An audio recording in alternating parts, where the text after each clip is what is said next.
Hey everyone, on February 4th, Wong Woods Disc Golf Course in Buda, Texas is hosting a fundraising tournament to help make that course permanent.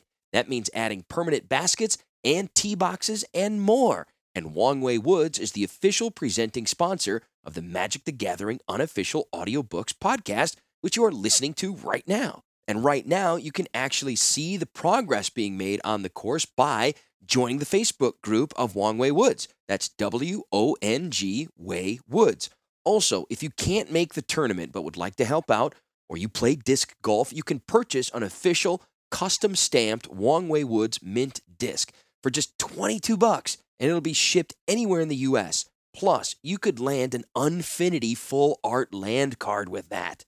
But that $22 will all go to helping the course get built and finalized. So again, if you are in Texas, you play disc golf, head to Buda on Saturday, February 4th, behind Buck's backyard for the Wong Woods fundraising disc golf tournament. The rest of you disc golfers, head to the Wong Woods Facebook page and get your disc today. You can find a link in the show notes, and you can see the discs on the Patreon or in our Discord. Wong Woods, where the river is imaginary, but the OB is not. Hello and welcome into the Magic the Gathering unofficial audiobooks podcast presented by Wong Woods Disc Golf Course in Buda, Texas. I'm Phil Dawson. I'm excited that you're here to continue this journey with me. Just as a quick update, just last week on the Patreon, I posted our goals for the podcast and Patreon this year. It's not wild, but I'm hoping to be better at promoting this thing, as I kind of talked about last episode. I'm also hoping to hit a record number of patrons this year and hopefully continue to break that record. Right now, we are at an all-time high. 22 patrons. It blows me away. But our goal? How about 30? Let's go. And along with that, by the middle of this year, I'm hoping to have our merch shop up, which will include t-shirts, mugs, stickers, etc. And what this means is that once it is up, we can start sending out loyalty rewards to our patrons. Instead of just the financial goals, now longevity, to see if you can stick around with me for a while. That's a big goal of mine, to reward patrons for their continued support, regardless of the level of support. So it means a lot. So much so, in fact, that we're currently saving up everything from the patron to help our travels to the U.S. for the first time in 4 years. So my daughter can meet her grandparents for the first time. My wife and I can see our old friends for the first time in 4 years. And heck, I could play some Magic with my OG play group that I shouted out on the very first episode of this thing. And let me tell you, I get pictures sent to me from their Magic nights, and they have seriously upgraded their power, so I got to get in position to win a few games, you know? So anyway, that's what the patrons are supporting right now, and you can help as well. Our new Loyalty Rewards Club, this big family, and every bit helps, and every bit is appreciated. The link is in the show notes. Help support the show, help support me, help us hit our goal of 30 patrons.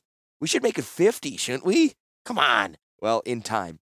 Also, for the next, I think it's 4 patrons, whoever hits the $100 US mark on the Patreon will get one of those cool custom shadow box cubes of Urza and Mishra at Friday Night Magic. We're running this until they're gone, and while we're running this, I urge you to check out the Etsy shop, etsy.com/shop/apesandcapes. Check out the ridiculous amount of stellar shadow box cubes from like Beavis and Butthead, Doctor Who, to heck, even the Smashing Pumpkins, I think. Check out the store, and if you find something you like, you can get 10% off by using the code MAGIC at checkout. Again, etsy.com/shop/apesandcapes. Plus, join the Discord. The link is in the show notes. We're already getting spoilers of the next round of the completions. And oh boy, they're doozies. But we're a long way from there. Okay, thank you again for being here. Let's get to it.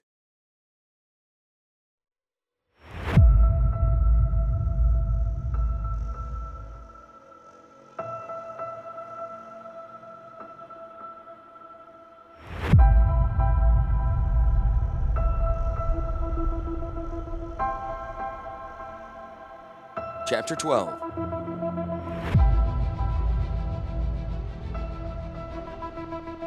Gatha's Kolos pens were heavily reinforced. Extra thick walls were tipped with spears of valuable iron pointing inward and down to keep the beasts from getting too aggressive. Now a head reared up, the Kolos butting aside one spear. It had learned to use its protective scale already. From his viewing platform, Gatha studied the single incredible beast for the results of his latest experiments. The massive Kolosts, larger than most by 5 hands at least, clawed at the ground with razor-sharp split hooves, its rank breath frosted in the crisp morning air. Gatha found no physical deformities except the one he had given it. The same hard bone armoring its horns now grew in plate-sized scale over half of its hide. It was patchwork still, spaced in between large areas, still shaggy with the usual coat, but no longer suffering degradation problems. His attempts at developing a superior war beast were hitting closer to the mark. Another 3 trials, and he might try cutting the armored scale into the matrix and use it on some Keldons crippled by earlier testing and now good only for experimentation. Perhaps after one more trial. Though occupied with studying the beast, Gatha still kept a wary eye on the party being led carefully down the trail toward his labs. In Keld, it never paid to be unobservant. Gatha knew his visitor would be no descendant of the long-dead Trog. All warriors with a pedigree from the Witch King had been given the safe routes and passes to his lab. Even now, a pair of Trog's descendants, 6 times removed, stood guard at the laboratory's main door with wickedly barbed halberds. 12 years old, the both of them were already standing above 6 feet and taking early warlord trials the following year. Gatha considered them mild successes. The approaching party passed beneath the crude arch erected over the path. He recognized Varden, a minor Witch King and lately a troublemaker in council. His escort was none other than Craig, another of Trog's descendants and Gatha's best subject ever. This would demand his personal attention, and he scaled back down the short ladder to the frostbitten ground below. He doffed his fur-lined cap and gloves and tucked them beneath his armored breastplate. The armor of Keldon design was made of thinly beaten, overlapping steel plates trimmed in red leather and gold. It was one of the many rich gifts presented him by Craigs to Doyen.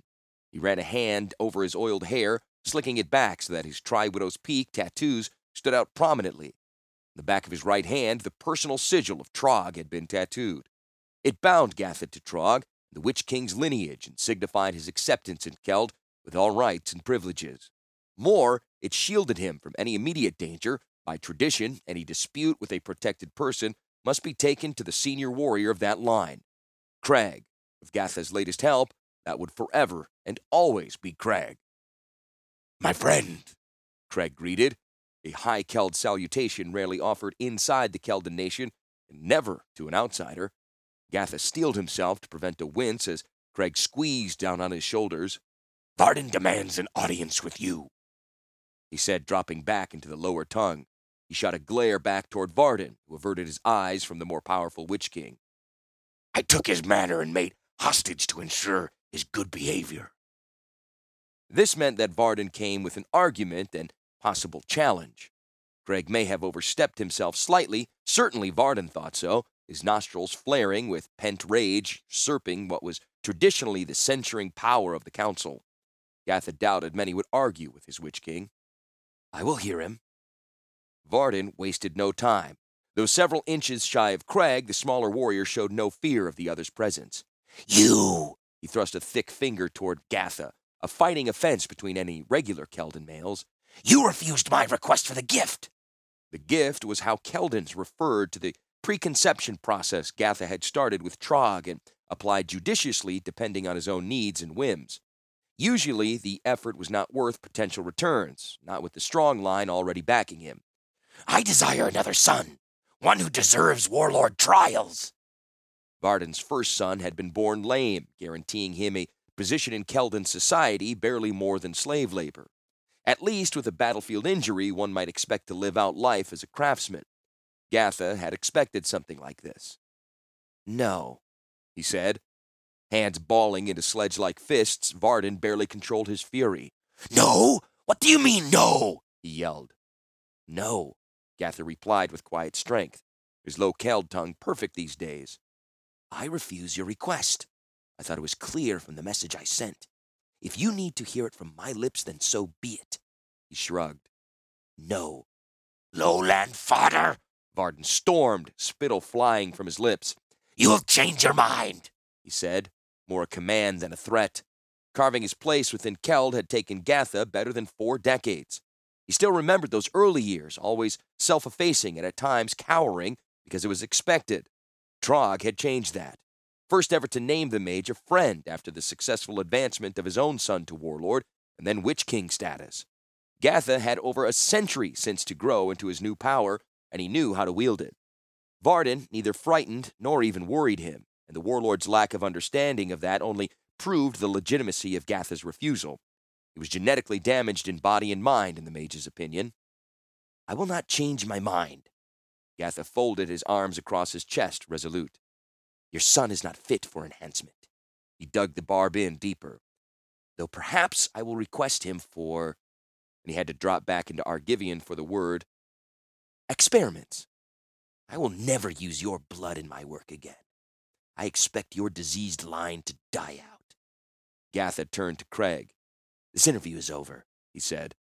The message was apparent. Varden no longer mattered.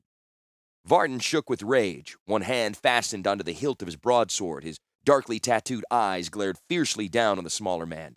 "You do this to us?" he yelled. "To me? Your work over the years, deciding who travels on and who falls? It will stop soon, little one. I vow it." Varden stomped away, his terrifying exit made comical when he realized that he would require Craig and another escort to pass him safely through the snares that warded Gatha's labs. Gatha waited for him to bluff it through alone, but in the end, Varden waited just past the arch, fuming. "You have made an enemy for us," Craig said, careful to keep their conversation from Varden's ears. "Varden will summon his war host. Other warlords might stand against me now.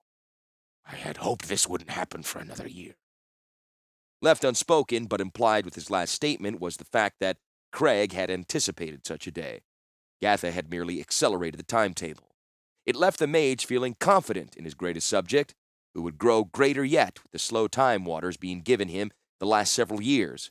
His initial supply kept preserved in a stasis field. The both of them could easily live another century. Then, if necessary, Craig's war host could visit Tolaria and request more.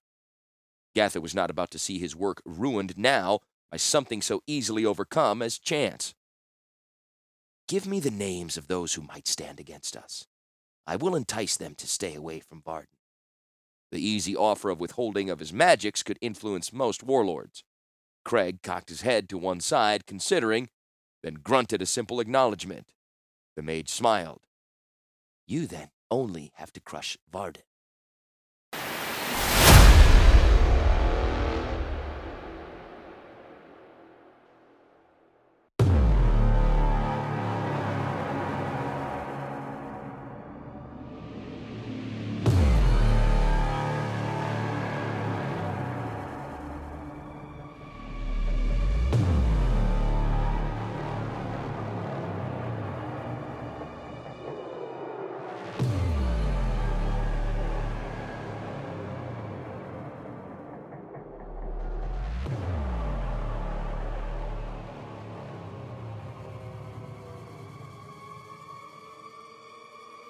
Even as breath came in frosted clouds, the battle cries of the Keldons warmed the air and stirred bloodlust. There were screams of challenge, personal conquest, and the bellowing of orders as commands of the opposing warlords were routed. Only a few shouts of pain were heard, except perhaps in the most tragic of cases where limbs were lost or backbones cleaved, allowing those final seconds of painful clarity before oblivion. No fearful shouts were called, not so much as a whimper, not from these men. They would bleed their flesh white, staining frostbitten earth and stone dark with the red of their life before admitting to cowardice in any fashion or guise. It was a clashing of titans, marauders who would fight and die to the last man if so ordered here on this lonely plateau. No ordinary contest. Mist wreathed the land farther down, piling into a dense fog that cascaded down the mountainside to fill the lower valleys. It was as if the gods themselves had elevated the battleground above the ken of mortal man. A broken ridgeline split the plateau unevenly as scarp of sharp rocks pushed up during a recent movement of the earth. The battle raged only on the larger side. 1,000 warriors joined in ferocious combat. A few had claimed the higher ground for their fighting, loosing hand-pitched rocks and the occasional axe down on those below. Boulders, large and small, littered the battlefield. Minor obstacles Keldon warriors dodged to get at their enemy. Leather-armored foot soldiers carried hooked longswords or wickedly spiked maces. Nearly all tied smokesticks of Kolos horn into their hair. The smoke drove many Keldons into a battle frenzy and was known for the nervous anxiety it bred in other races. They fought in single combat only where a blood feud was acknowledged between two warriors. Mostly they clumped together and dashed madly into enemy groups, bristling juggernauts of steel and sinew. Against another foe, a Keldon warrior would have trusted the tough Coloside leather and his own strength to stand up to a blow, setting up a killing stroke of his own. Those who relied on such tactics lay among the fallen here. This is not a battle to be won on ferocious strength alone. Here, strength and skill carried the battle only so far. It would be won by the Warhost commanders, Keldon warlords, the Witch Kings. Craig held the inside flank of his Warhost, turning his broad back to the sharp ridge as he slashed his way through the thickest fighting. Well armored with metal gauntlets and greaves, interlocking plates covering chest, shoulders, hips. His helm allowed a narrow slit for vision, the opening guarded from a lucky sword thrust by twin crescent-shaped blades. A ridge of curving spikes stood out from his shoulders, each one vented to a cavity built into the neckline where smoldering embers had been placed to wreath his headgear and shoulders in fearsome smoke. The leather joints in his armor were made with the shaggy Kolos hair still in place to bring about the illusion that the armor concealed beast rather than man. Gatha's greatest Witch King wielded his Keldon greatsword with both hands, the silvery finish of the blade now marred with gore and running droplets of blood. The bloodlust of several hundred warriors coursed through his veins, exploded in his heart, pounded at his temples. He drew upon the Warhost's strength, their courage. His eighth opponent lay in two at his feet, cleaved from right shoulder to left hip. The warrior's stabbing sword had pierced the Witch King's right thigh. The Keldon simply drew it out as if it were mere annoyance and tossed it aside with a howl of derision of Vardin's warriors. "Vardin!" he called out, challenging the other Witch King to stand against him. His own warriors, those close enough to hear the challenge, called out his own name in chant. "Craig! Craig! Craig!" It left little question for where the great Witch King commanded. Sporadic calls of "Vardin" were little more than half-hearted answers to the general chant, not a reply to his challenge. None could stand against this Witch King. No being of Dominaria could hope to match him. Another warrior came at him, this one slashing with a halberd. The spinning cut, Craig took the head of this polearm off just behind the blade. He continued to spin, coming back around in a straight-armed attack that took the warrior's head easily from his shoulders. Craig picked up the head and tossed it into the knot of Vardin's men who were trying to protect the lower slopes of the scarp. A sickle axe sunk into the ground near his foot. Craig picked that up as well. His return throw found an enemy warrior halfway up the slope of sharp rocks. Even throwing upward, his strength punched the point of the weapon through armor and chest to stick out the other's back. No one would be protected from him. Where Craig walked, the battle turned in his favor. His closest warriors fought and died to keep abreast of him, which pushed the Witch King forward all the harder. They were lucky to simply trail back from his lead in a deep arrow, leaving behind a field littered with dead or dying men and a few scattered fights. Craig could see Vardin now, leading his men from behind, ordering them forward while he and his private guards advanced much slower. A thick line of Vardin supporters separated Craig from his enemy, but not for long. His greatsword flicking like a dragon's tongue, Craig forced his way into a knot of mace-wielding soldiers. He left amputated limbs, shattered bone, and cleft armor in his wake. Two heavy spiked clubs struck into him, abdomen and elbow. A downward slice took the arms off one man. The other he dispatched with an easy thrust through the chest. The weapon still sticking in him, he felt no pain, and never slowed from the wounds which would have killed a mortal man. He was more than mortal at this moment. The energy at the core of his being multiplied several hundredfold. He was Craig. He was Keld. Craig looked over the battlefield at two Keldon war hosts joined in battle. Each one, by himself, was a superior warrior. Together, they were a proud and fierce nation. Where each warrior fell to a brother, the nation diminished. His nation diminished. He chopped off the head of a war sickle aimed for his neck, the sword edge slicing through the wooden shaft with ease. Instead of a return stroke taking another life, Craig fastened one gauntleted hand to the other's long hair and pulled the warrior to arm's length to stare into the Witch King's dark gaze. "Killed!" He bellowed a new war cry, taking the nation's name for his own. He shouted it into the warrior's face, turned him with an easy roll of the wrists, and set him facing against his former comrades. He could feel the man's loyalty swaying on the field, caught between the powers of two Witch Kings. Craig took up a stabbing sword from a fallen warrior of his own host and thrust its hilt into the warrior's hands. "Killed!" he yelled again, a cry the warrior took up for his own. Craig swept forward, invincible in his power. Any warrior brave enough to meet him was converted with the call of home and nation set back on the side of Craig. With each convert, Varden's power waned. More rallied to Craig, singles, then pairs, and then trios. Finally, the remaining enemy forces fell back, regrouping around a solid center. Varden pushed his way to the fore, broadsword in one hand and his personal crest in the other. Craig summoned his own colors, taking the greatsword one-handed, despite the awkward grip. "Varden!" The smaller force called out, summoning the last of their strength in a mad rush at the opposing center. "Killed!" The war host of Craig answered. Led by their mightiest, the army swarmed forward and over Varden's group. The Witch Kings came against each other.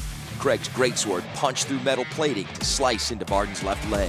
Varden's own stroke slipped into an unprotected space and stabbed deeply into Craig's side. Powered by their greater strength, each Witch King felt the pain of near-mortal wounds. Craig rebounded faster. He swept his blade down and then around in a grand overhead sweep while Varden barely had time to bring his own sword up in an attempt to parry. Varden's broadsword shattered under the vicious stroke. Craig followed through to split open the Witch King's head. His blade turned slightly by Varden's spine. Craig's stroke finally died when it struck into the other man's left hip. Craig stood over the fallen Witch King, the battle over. He wrenched his weapon free, held it aloft with blood dripping down in a christening shower. No more challenges were called forth, only the victory bellows of his followers. Keld was his now. He would lead its greatest armies into the field. Here in the mountains, he would rule. He saw a tiered throne in his vision, decorated with bodies of his fallen enemies. He looked his nation in the eye, challenging it, and it glanced away, subdued.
Gatha remembered a time when he had stood in council ready to address the assembled Doyen, and had deliberated taking the uppermost tier in order for all to look on him as he spoke. He had demurred then, unsure of protocol. This day, standing with Craig as the Witch King set forth to claim that empty spot, the mage could only think back on that moment and count himself fortunate to be alive for even considering the idea. Craig carried the tattered and blood-stained colors of Varden. The other Witch King's war host no longer existed, all survivors having pledged their loyalty unto death to Craig. He had come to the council as the greatest warrior, the greatest Witch King ever known. Dressed simply in ceremonial leathers, his chest and arms bared to the cold, he walked over to the wall, withdrew a spike from his belt, and used it to stab through the heavy cloth and into the wall. Never before had a warlord's crest been displayed here among the spike standards of every nation the Keldons ever fought against. It was both proof of victory and threat to those who would stand against him. Craig nodded to Gatha, and the two walked straight over to the lowermost tier. Craig mounted it first, staring down those nearby, and then turned to offer Gatha a hand in aid. Where the mage may have come into power here in Keld, able 6 months ago to stand up before a furious Varden and believe himself sacrosanct, here his nerves sank tightly for the role Craig expected him to play. The Witch King did not need to include him, but did so for an old promise made by Trog himself. Shrugging aside the offer of assistance, Gatha mounted the tier and stared directly at the warlord to his immediate side.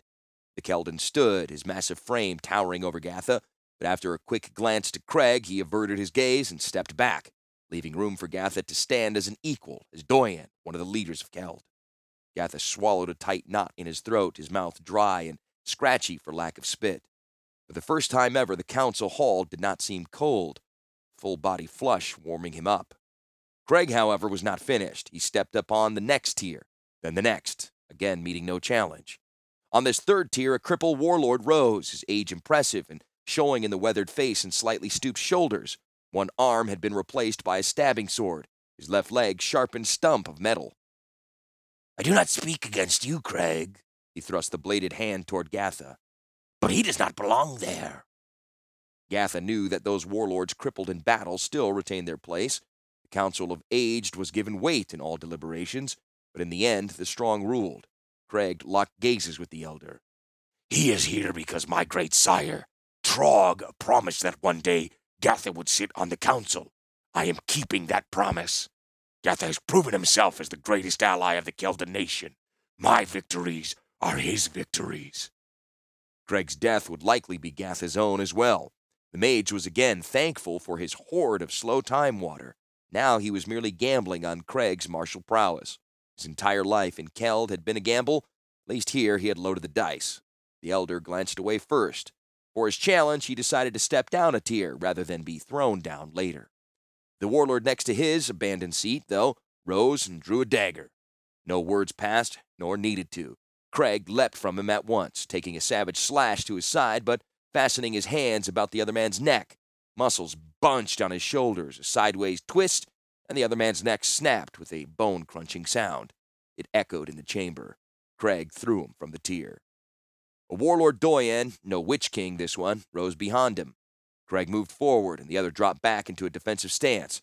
The Witch King paused, then walked forward slowly, and with great deliberation to each step, he stopped barely a foot from the other warrior, hands at his sides, eyes boring into the other man's face as if daring him to strike first.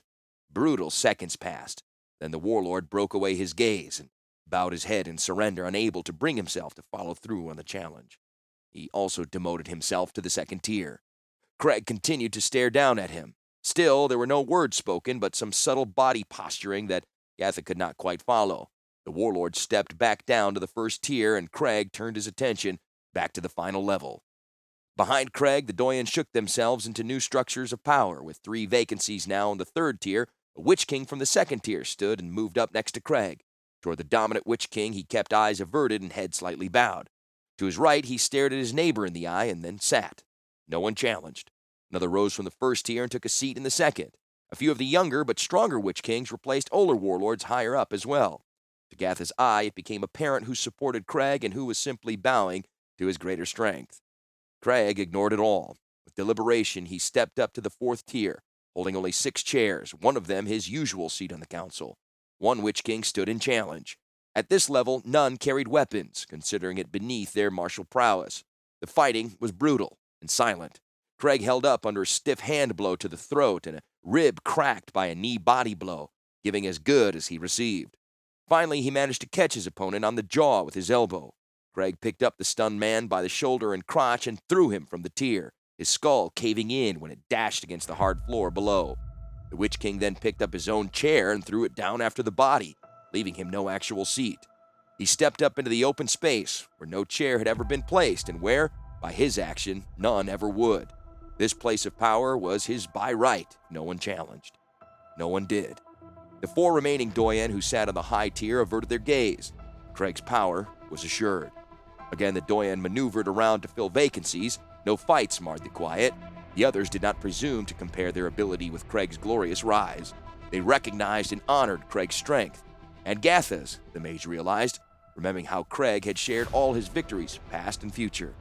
It was a feat never before managed, an event out of legend. Craig had taken the uppermost level. From before recorded time, the promise had come down. In the necropolis below, the council hall filled with the warlord dead, they would all rise in an invincible army and sweep Dominaria. The warlord who sat the final tier would lead that army. Gatha had never understood if that warlord would be one of the dead, the greatest of them all throughout history, or whichever warlord had seized the position for the great event. Here, with the mage's help, it seemed that Craig might be able to await that rapturous time.